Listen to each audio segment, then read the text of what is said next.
জিনিসটা ঘেটে ঘ করে রেখেছে হচ্ছে বর্তমান সরকার এবং এসএসসি।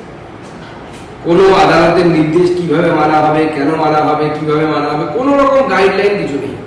মুখ্যমন্ত্রী শুধু একটাই কথা বলছেন, আমার উপর ভরসা রাখছে। মানুষ ভরসা রাখবে কি করে? আপনি কিছু পথ তো দেখান, কিছু তো বলুন, কিছু তো দিশা দেখান যে এইভাবে হবে। এসএসসিও কোনো রুলস রেগুলেশন কিছু আনতে পারছে না। যারা আন্দোলনকারী তারা বলছেন আমরা পরীক্ষা দেব না, কোর্ট বলেছে পরীক্ষা দিতে হবে।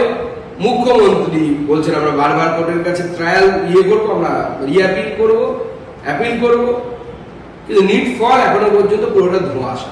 চাকরিহারা শিক্ষক শিক্ষাকর্মীরা তারা টানা আন্দোলন চালিয়ে যাচ্ছেন। এবার তারা একেবারে রাজ্য সরকারকে ডেডলাইন বেঁধে দিলেন। সোমবার পর্যন্ত চাকরিহারা শিক্ষকরা তারা ডেডলাইন বেঁধে দিলেন রাজ্য সরকারকে।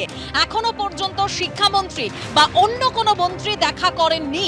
সোমবারের মধ্যে সরকারের তরফে যোগাযোগ করা না হলে বৃহত্তর আন্দোলনের হুঁশিয়ারি দিয়েছেন চাকরিহারা শিক্ষকরা।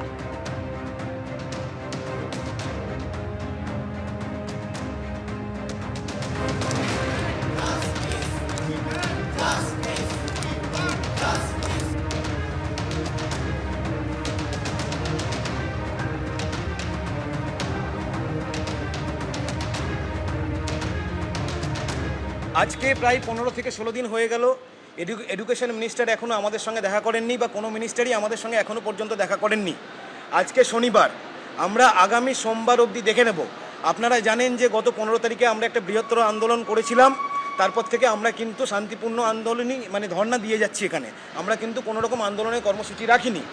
সোমবারের মধ্যে যদি আমাদের সঙ্গে সরকারের তরফ থেকে দেখা করা না হয়, তাহলে সোমবারের পর আমরা কিন্তু বৃহত্তর আন্দোলনের কথা ভাবতে পারি। এটা অগ্রিম আমরা জানিয়ে রাখলাম। এরকম একটা সিদ্ধান্ত কিন্তু হয়েছে আমাদের মধ্যে। অর্থাৎ আপনারা শুনলেন, চাকরিহারা শিক্ষকরা তারা স্পষ্ট বলে দিলেন যে 15 তারিখ তারা বৃহত্তর আন্দোলন করেছিলেন, কিন্তু তারপর থেকে তারা শান্তিপূর্ণভাবে আন্দোলন চালিয়ে যাচ্ছেন। কিন্তু রাজ্য সরকার যদি সোমবারের মধ্যে দেখা না করে, তাহলে বৃহত্তর আন্দোলন তারা আবারও করবেন, সেটা স্পষ্ট জানিয়ে দিয়েছেন চাকরিহারারা। আর কি বললেন শুনুন।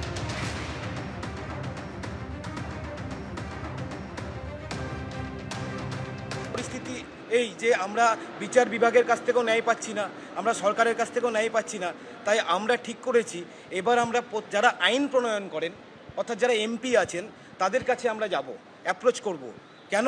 যাতে তারা আমাদের বিষয়টা পার্লামেন্টে তোলেন, নেক্সট অধিবেশনে তোলেন, এবং যোগ্য শিক্ষক শিক্ষিকাদেরকে নিয়ে তাদের ভাবনা চিন্তা কি তারা যেন সেখানে বলেন। আমরা তাদেরকে সেই জায়গাটায় পাশে চাইছি।